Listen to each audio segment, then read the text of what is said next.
चला तर आज आपण बनवूया लाल भोपळ्याची भाजी. सुरुवातीला काय करायचं, भोपळा छान कट करून घ्यायचा, त्याची बाहेरची साल काढून टाकायची आणि त्यानंतर त्याचे छान असे छोटे छोटे असे तुकडे करून घ्यायचे. त्यानंतर 2 हिरव्या मिरच्या घेऊन त्या पण छान अशा कट करून घ्यायच्या.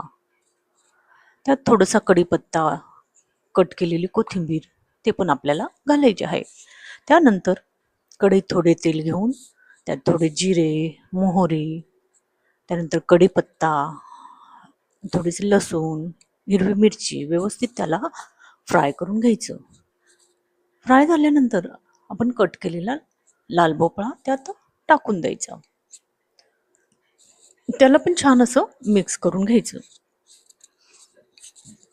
त्यात थोडंसं मीठ पण घालायचे आणि वरून थोडीशी हळद टाकून द्यायची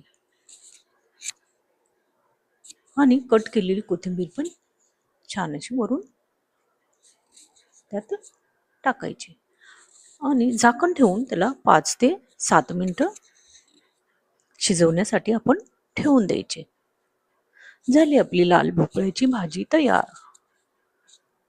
खूपच पौष्टिक, खूपच छान भाजी तयार होते.